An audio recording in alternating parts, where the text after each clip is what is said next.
ناظرین آداب، 13 ستمبر 2023 مطابق 26 سفر کے اودھ نامہ وائس ایڈیشن میں آپ کا خیر مقدم ہے۔ میں ہوں موسی رضا اور آپ سماعت فرمانے جا رہے ہیں اودھ نامہ میں شائع اہم خبروں کے خاص حصے۔ سپریم کورٹ میں آج 152 سال قدیم ملک سے غداری کے قانون کو چیلنج دینے والی عرضی پر سماعت ہوئی۔ اس دوران عدالت عظمیٰ نے مرکز کو جھٹکا دیتے ہوئے معاملے کو بڑے آئینی بینچ کے پاس بھیجنے کا فیصلہ کیا ہے۔ Chief justice of India D Y Chandrachud کی قیادت والی بینچ نے بڑی بینچ کو معاملہ سونپنے کا فیصلہ ٹالنے کے مرکزی حکومت کے مطالبے کو مسترد کر دیا اور کہا کہ اس معاملے کی سماعت کم از کم 5 ججوں کی آئینی بینچ کرے گی۔ عدالت نے کہا تھا کہ اس قانون کے تحت نئے مقدمات درج نہ ہو اور مقدمات پہلے سے زیر التوا ہے ان میں بھی عدالتی کارروائی روک دی جائے۔ عدالت نے مرکزی حکومت کو قانون کا تجزیہ کرنے کی اجازت دی تھی، ساتھ ہی کہا تھا کہ جب تک حکومت قانون کا تجزیہ نہیں کر لیتی تب تک یہ عبوری نظام نافذ رہے گا۔ نوئیڈا کے قیام کے 47 سال بعد ریاستی حکومت نے ریاست کو ایک اور نیا صنعتی شہر تحفے میں دیا ہے۔ جھانسی گوالیار روڈ پر بندیل کھنڈ انڈسٹریل ڈیولپمنٹ اتھارٹی یعنی بیڈا کے نام سے ایک نیا صنعتی شہر قائم کیا جائے گا۔ منگل کو کابینہ کے اجلاس میں اس کی منظوری دی گئی ہے۔ خاص بات یہ ہے کہ بیڈا کا سائز نوئیڈا سے بڑا ہوگا۔ نوئیڈا کی تشکیل 13,000 ہیکٹر زمین سے ہوئی تھی۔ تقریباً 14,000 ہیکٹر اراضی سے بیڈا تیار کیا جا رہا ہے۔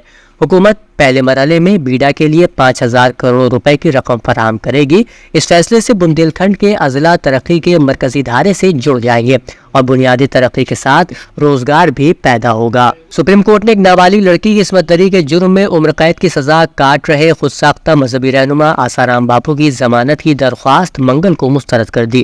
بینچ نے کہا کہ اگر ٹرائل کورٹ کے ذریعے درخواست گزار کی سزا کے خلاف اپیل پر جلد سماعت نہیں کی جاتی ہے تو وہ سزا کو معطل کرنے کے لیے راجستھان ہائی کورٹ کے سامنے نئی درخواست دائر کر سکتا ہے۔ سپریم کورٹ نے آج منگل کو جے این یو کے سابق طالب علم عمر خالد کی درخواست پر سماعت 4 ہفتوں کے لیے ملتوی کر دی۔ عمر خالد کی طرف سے فروری 2020 کے شمال مشرقی دہلی کے فسادات کے پیچھے سازش میں مبینہ طور پر ملوث ہونے کے الزام میں انسداد دہشت گردی قانون یعنی UAPA کے تحت درج ایک مقدمے میں ضمانت کی درخواست دی تھی۔ بینچ نے کہا کہ اس معاملے کی تفصیلی سماعت کی ضرورت ہے۔ ہریانہ کے نو میں حال ہی میں ہوئے تشدد کے ملزم مونو مانیسر کو پولیس نے حراست میں لے لیا ہے۔ مانیسر کو ہریانہ پولیس نے گرفتار کیا ہے۔ دعویٰ کیا جا رہا ہے کہ راجستھان پولیس بھی ہریانہ پولیس کے ساتھ رابطے میں ہے۔ مونو مانیسر کو CIA کے عملے یعنی ہریانہ پولیس کی کرائم انویسٹیگیٹو ایجنسی نے حراست میں لیا ہے۔ مونو مانیسر کے خلاف ہریانہ میں بھی مقدمہ درج ہے۔ عدالت نے جنید ناصر قتل کے ملزم مونو مانیسر کو 14 دن کی عدالتی تحویل میں راجستھان پولیس کے حوالے کر دیا ہے۔ کیرالہ کے کوزیکوڈ ضلع میں نپاہ وائرس کی وجہ سے 2 لوگوں کی موت ہو گئی ہے۔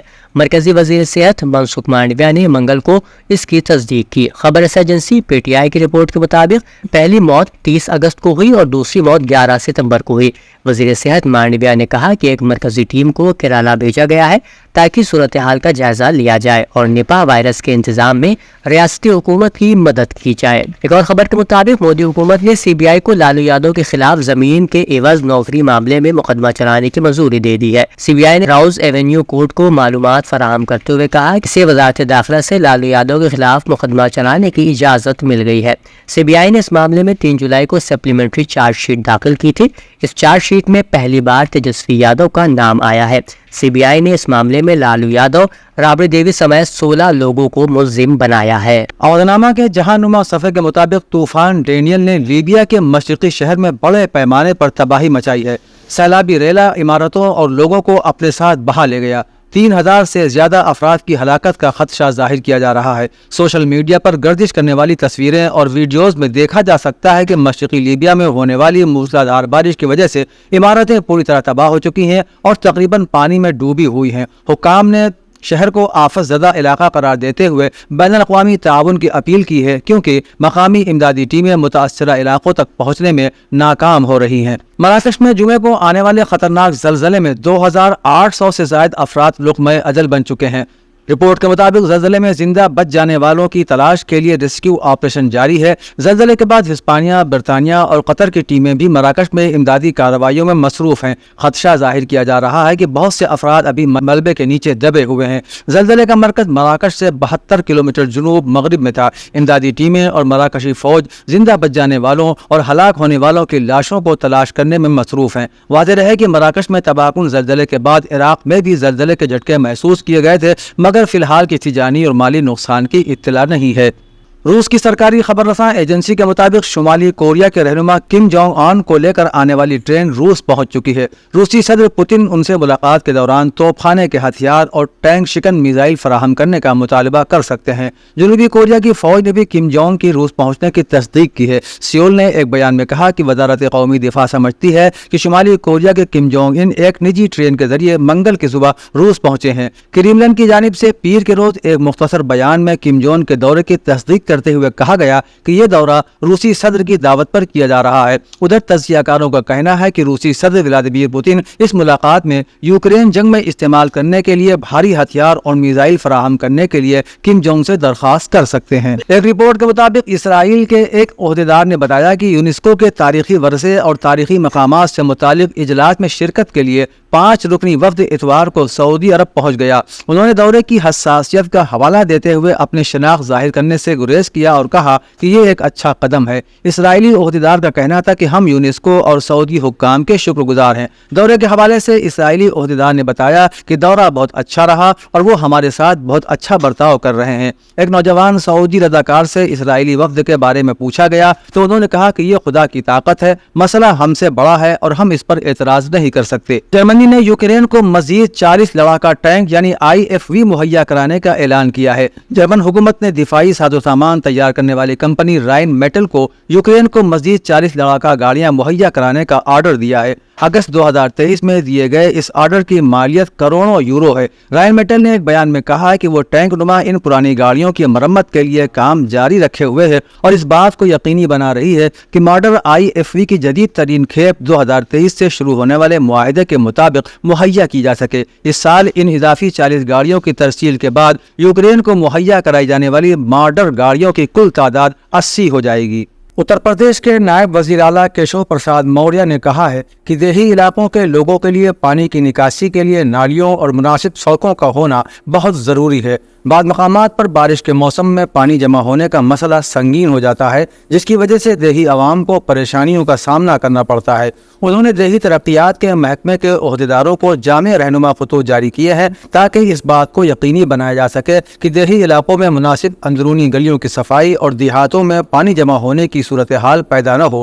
ہدایت دی گئی ہے کہ اس بات کو یقینی بنایا جائے کہ کسی بھی حالت میں پانی جمع نہیں ہونا چاہیے۔ اتر پردیش میں کووڈ کی طرز پر اب ڈینگو کی روک تھام کے لیے بھی حکمت عملی بنائی گئی ہے۔ اس کے لیے تمام چیف میڈیکل آفیسرز کو ہدایات دیتے ہوئے تحقیقاتی ٹیمیں بھی تشکیل دے دی گئی ہیں۔ کووڈ کی ہی طرح اتر پردیش میں ڈینگو اور ملیریا سے بچاؤ کی مہم باقاعدہ شروع کی گئی ہے۔ جن دیہات میں ڈینگی کے 2 یا 2 سے زیادہ مریض پائے جائیں گے وہاں بخار میں مبتلا لوگوں کی جانچ کی جائے گی اور علامات والے افراد کا معائنہ کیا جائے گا۔ ڈینگی اور ملیریا کے مریضوں کی 100% رجسٹریشن کرنے کی ہدایت دی گئی ہے۔ سرکاری اور پرائیویٹ پیتھولوجی کے لیے پورٹل پر مریضوں کی تعداد کا اندراج کرنا لازمی قرار دیا گیا ہے۔ ریاست کے نائب وزیر اعلیٰ برجیش پاٹھک نے آج SGPJI میں منعقدہ اسٹیٹ میڈیکل فیکلٹی میں A کیٹیگری نرسنگ اور پیرامیڈیکل اداروں اور نرمایا گورو نرسنگ ٹیچر ایکسیلنس ایوارڈ تقریب میں شرکت کی۔